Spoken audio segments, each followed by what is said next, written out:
Hi, I'm Big John and you're watching Big John Inc. Today, I'm gonna go try and fix a Z425 lawnmower.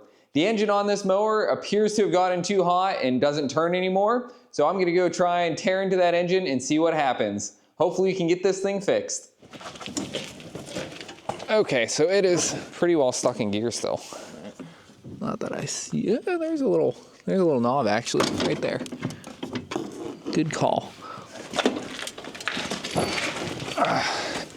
I bet you it's just kind of on the flat. Yeah, there it goes.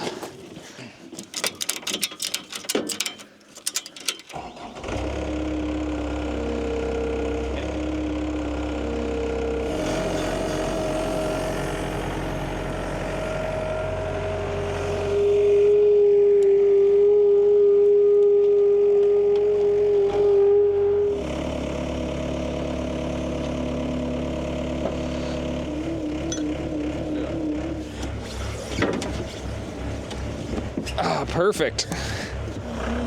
All right, we are rather full already, but we got a whole nother machine to get in there. I think I'm gonna strap this in first and then get the other one loaded.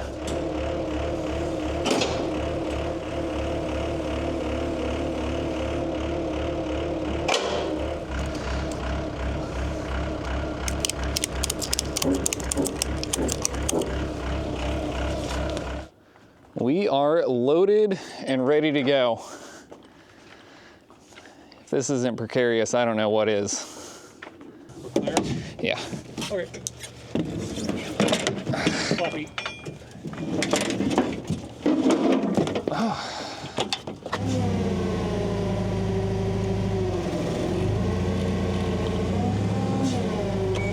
And we are free.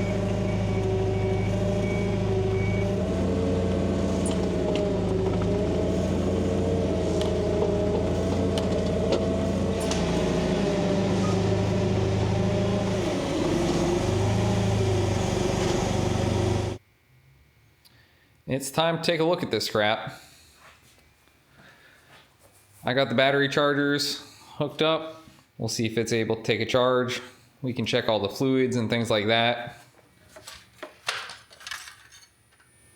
We have oil. It's a bit low, but it's there.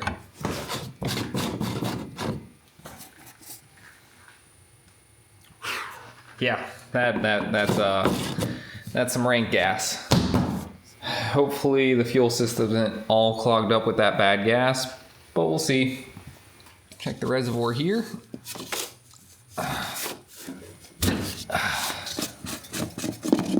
How we're sitting on fluid. There's something in there. This mower comes with the good old seat delete package.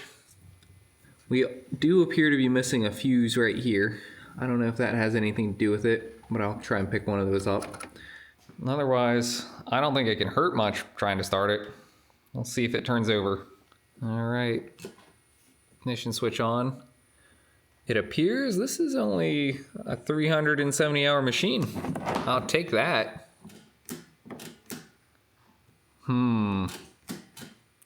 Nothing. One jumper installed later. Let her rip. Ooh, that did not sound good. Are we losing voltage? Oh yeah, that battery is no bueno.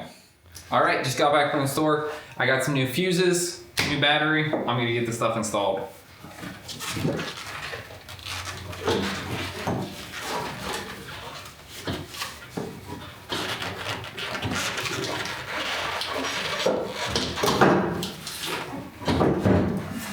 Perfect.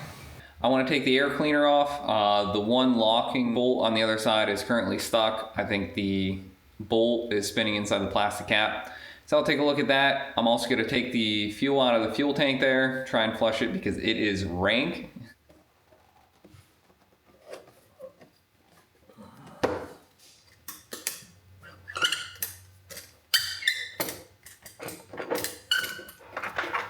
And there we go. A little dusty. Nothing too bad.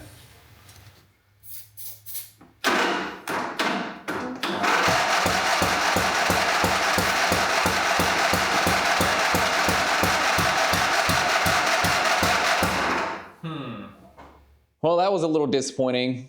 I don't know if you guys could see there, but whenever I was turning the engine over, I held my hand up on the intake, and what I was feeling was air was actually getting pushed back into my hand. There wasn't a consistent vacuum. That normally says something's wrong inside the engine. It's not pulling air like it should, and we're pretty much gonna have to tear into this and see what's wrong. My first guess is something with the valves opening and closing isn't quite right. We'll try and dig into it and see what we can find.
There we go.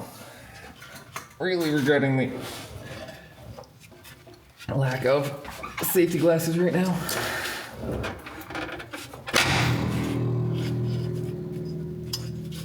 That made a cool noise. And we have the belt off. Sweet. I'm amazed this pulley just dropped off that easy. So we got 1, 2, 3, 4. And the engine should come right up after that. So on the top of this one, right up here, is the grounding cables. So I'm gonna have to get a wrench on up there.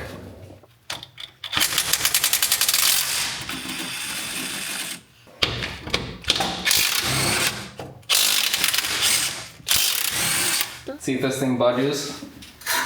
Ooh, nice. I did not realize the exhaust had those holes, so we never had to take these bolts off. That was just kind of an extra. Time to figure out why I'm Big John.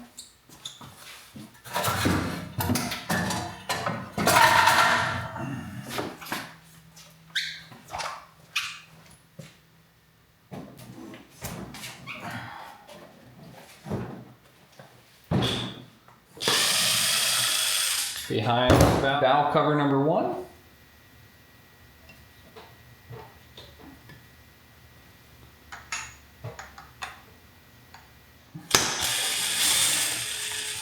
Behind cover number 2. Huh. Something's wrong. The problem is we got a bent rod. You can look down in there. See that guy? Well, you buy $250 lawnmowers, you get $250 lawnmowers. After doing some research, we are no bueno here. Apparently, bent push rods, like the one you see here, is a pretty common option for these engines. And what ends up happening here is a valve guide inside the head, and the valve moves along it up and down. On this valve right here, what ended up happening, that valve guide ended up sliding, either because the head got a little too hot or maybe the press fit wasn't good from the factory. But that valve guide slides up and out. The engine shuts off, cools down, the aluminum cinches down on that steel, and then next time you go and fire up the engine, the rocker arm here goes to push down, and instead of being able to push the valve all the way down, it instead runs into the top of the valve guide and bends your push rod.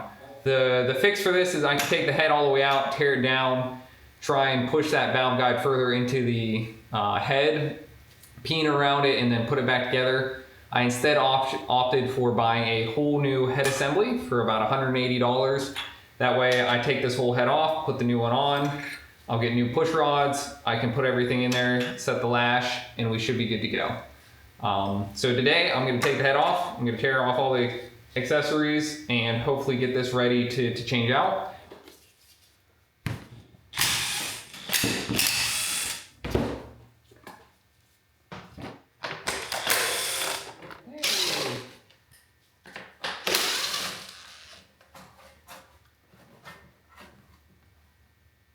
If I had to guess, what happened here is a mouse built its nest on top of all the cooling fins. It went and ran this engine. This cylinder side got hot. It's a good thing we took this cover off. Otherwise, if I would have just put new push rods in, maybe tried to fix that guide on the outside, same thing would have happened. And this guy is packed in there. Like full on, no extra space.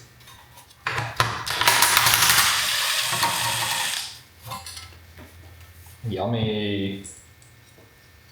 Just got back from taking this outside and washing it. It looks a whole lot better now without the giant mouse nest on the side. What I'll be working to do now is tear the head off.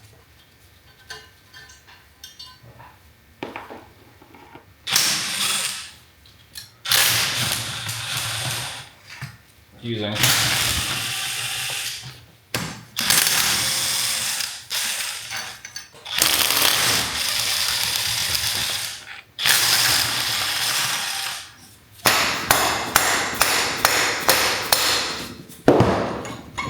Dowpin, maybe? There we go. Dowpin.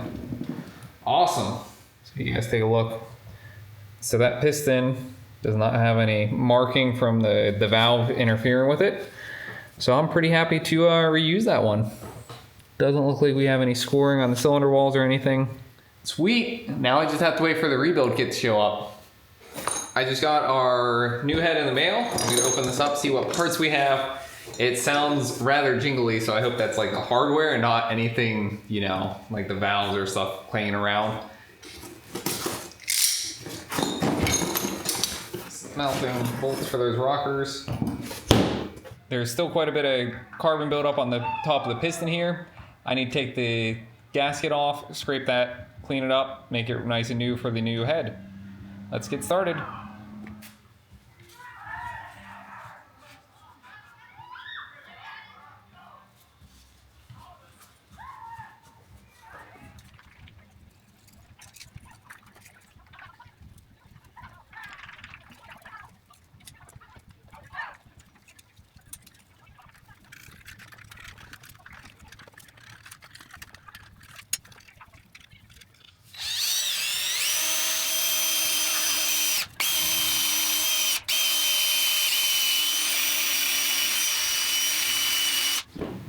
Make sure this stays nice and lubricated there on the top.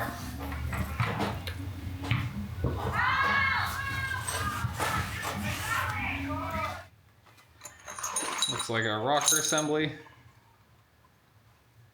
right there. Looks just about the same. It did make a little casting update, it looks like, on that top left corner, but otherwise should be good to go. Sweet.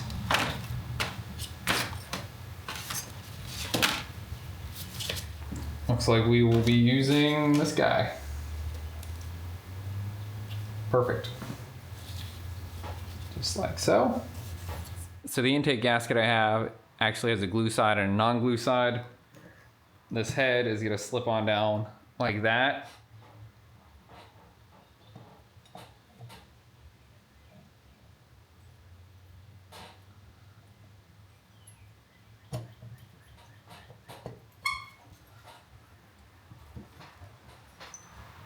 We're gonna put the bolt that was inside back on the inside. It doesn't have any corrosion. That way we don't get any crud in the oil.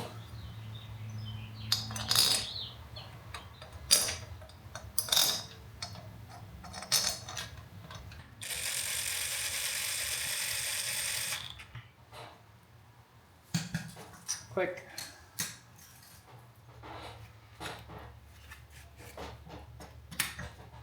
Click. So we got one of our new push rods, new gasket, and another new push rod. So I think our new push rod here is a little bit straighter than the old one. Hopefully we don't have a repeat number 2.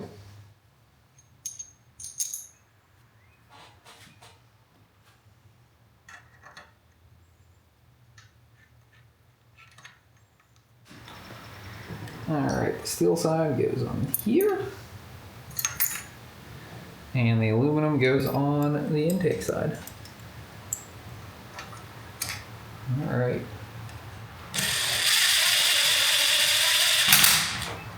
So I'm going to set these valves at around 4 to 6 thousandths of clearance. So I got my shim gauge out here. We're going to go through, check them, make sure that they all fit.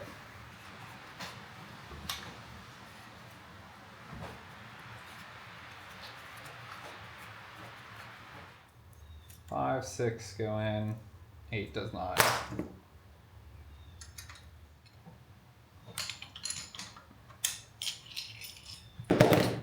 5 thou still slips in. Good. Next up, let's get the covers on, and we'll put this whole engine back together.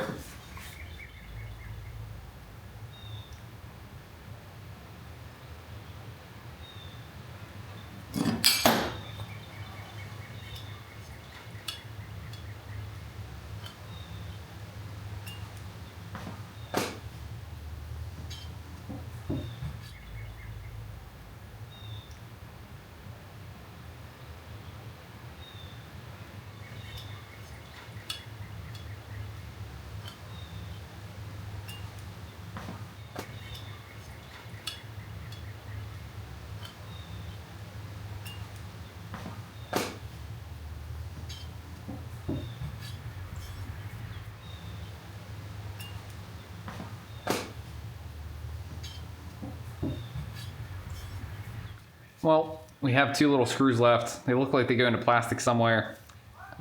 I don't see anywhere that makes sense right now, but they probably do something. Other than that, I think I'm ready to throw this back onto the lawnmower over there. So let's knock that out. Hopefully we can fire this up tonight.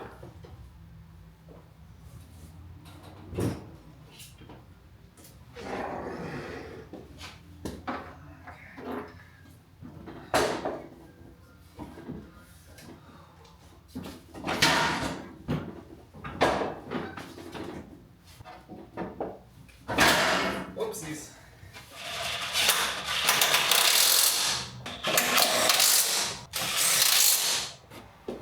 So it appears at some point in the past, the PTO drive pulley had gotten a little smashed. So I'm gonna go beat that back into somewhat true, slap it on, hopefully it'll ride.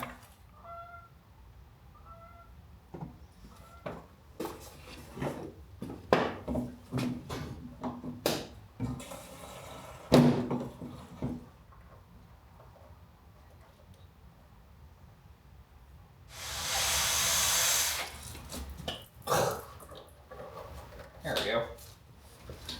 Probably dripping on the exhaust is not the best idea. Here's to see what happens.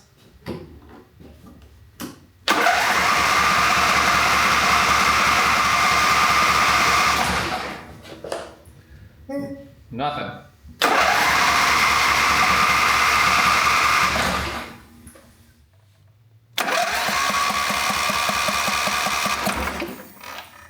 Oh boy, what did we get into this time?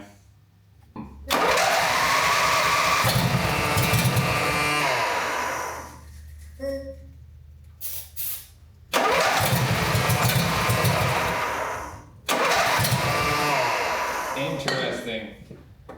The engine will start up on ether, but right now we have an issue where we have no fuel getting into getting through the carburetor. I already got the carburetor ripped off the engine. I'm gonna tear that down, try and get it cleaned out. Hopefully we can flush it well enough that we'll get fuel and this engine will fire up here in a little bit. So let's get at it. Definitely should have did this when the engine's out, but ended up taking off the side panel, disconnecting some things, taking the cover back off the engine, and we pulled the entire intake off. Here is our carburetor assembly. We have our intake back into here. We'll take this cover off, we'll take this cover off, separate it, and hopefully be able to flush it out. Take off this.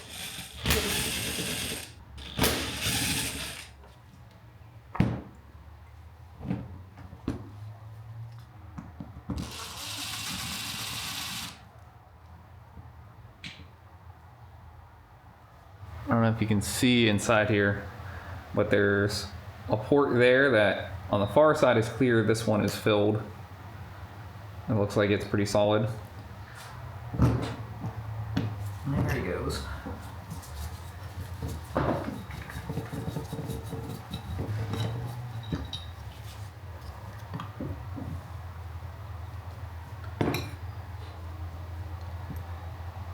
Oh, here's a little float.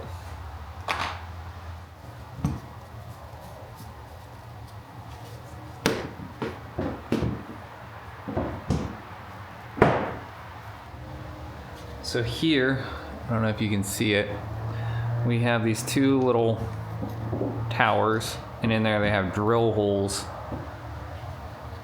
that get filled up with fuel. You can see all the crystallized gas kind of built up on them. That'll definitely need flushed out.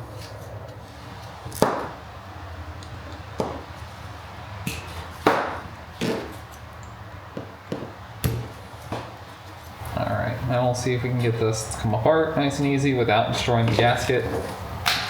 Ooh, always makes me nervous.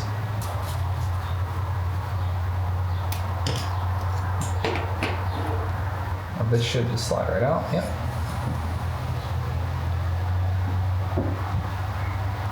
So one thing that's kind of interesting is apparently the choke works well enough that this actually bent the bar that runs across the front plate here. So now we essentially have the carburetor torn down as far as I'm going to go. I'm going to get some carb cleaner out and we're going to just start spraying through each of the passages, making sure everything works.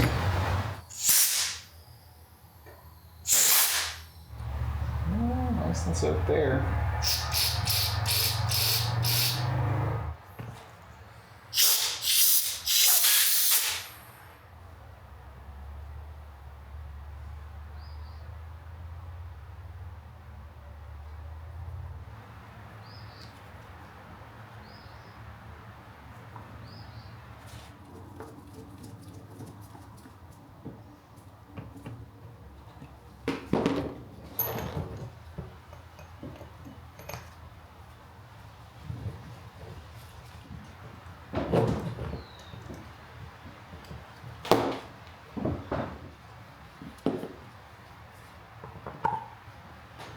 All right, last step.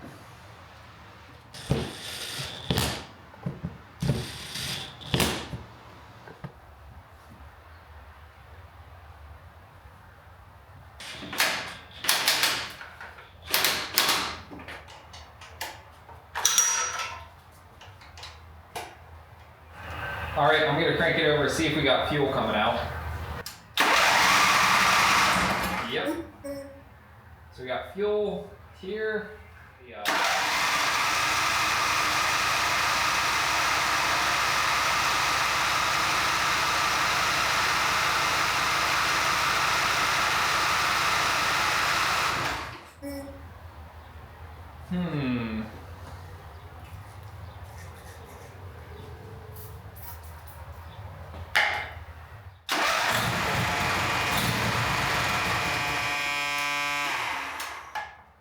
I'm gonna take the top cover off, see if we're still getting fuel up there.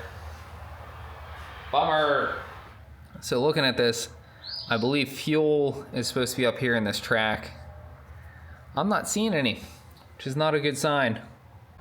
Well, after playing around and making a custom skinny wrench, I ended up taking the fuel shutoff out, and it appears it is not working right now. So if I go and click this on and off, that little plunger should be going in and out right now, and it's not. So if I have that on, and I take this, and I push it in, it stays in. Look at that. If I turn it off, it slowly comes back out. So I think if we clean that up a little bit, we should then have fuel, and then this thing will fire up.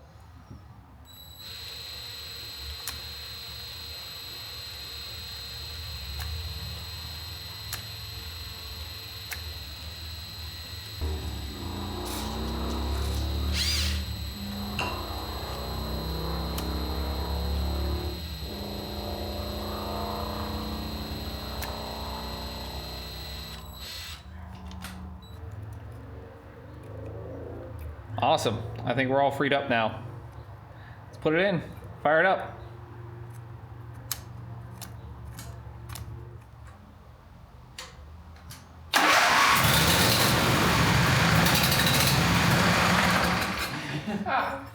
Oh boy!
These things will need air pump.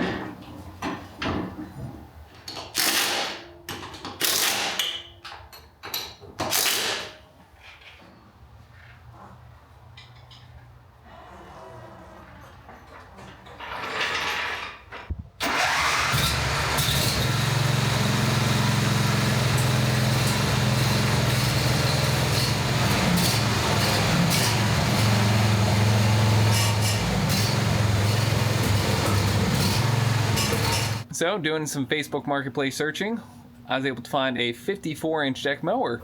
So today we're going to slap this on, replace our 48-inch one, and hopefully get done faster every day we mow.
Pretty good.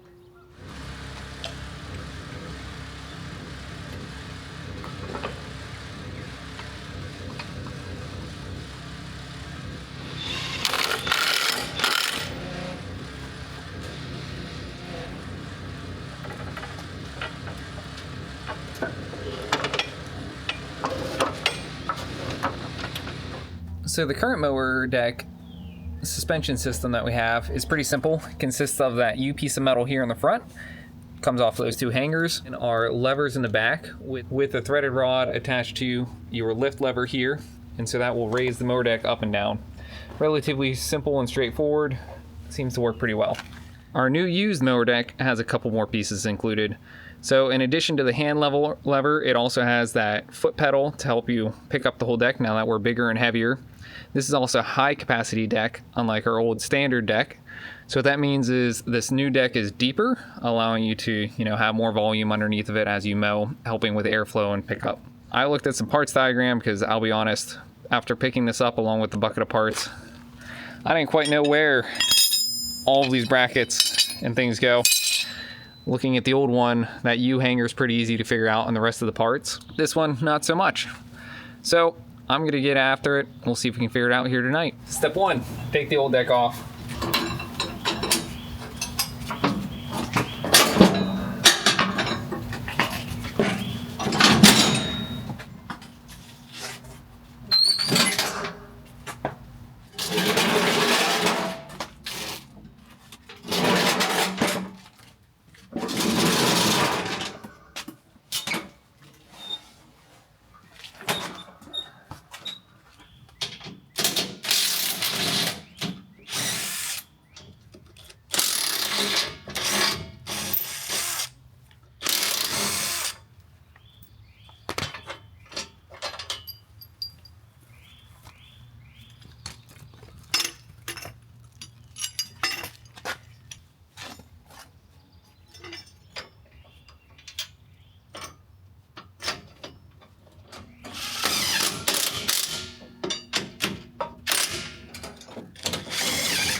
Is if this guy is in here.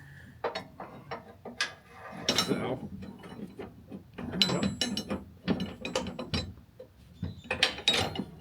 Like that, and that goes there.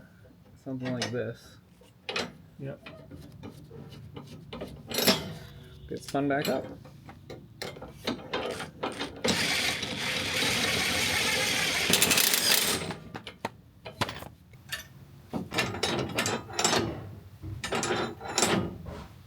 Is there a good spot for you? Yep. Yeah, this sucker's quite a bit heavier than the other one.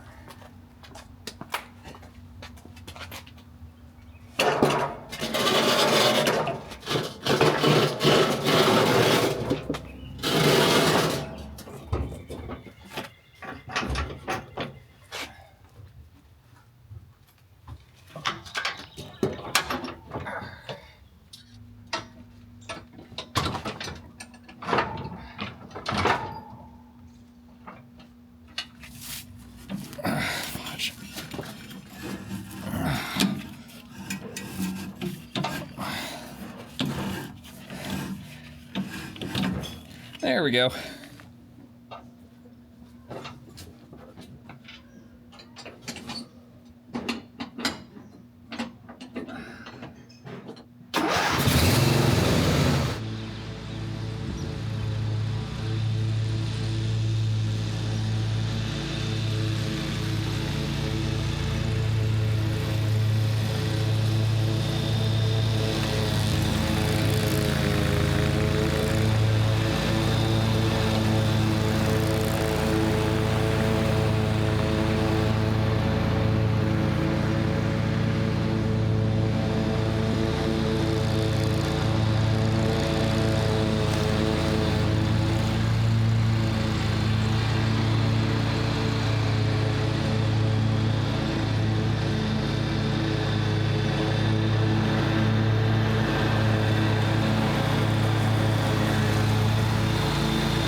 It's been several months and many projects later, but the old Z425 with the new 54-inch deck, used it as my primary mower for the most part while I was getting some other mowers tuned up and worked on, and really, I've enjoyed it.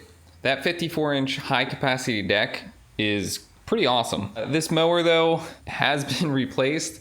I have a bigger mower now, a little bit faster. At the end of the day, I'm always looking to upgrade, always looking to move on to the next one, and somebody else would really enjoy this one. So today I have somebody coming to look at it. Hopefully they pick it up.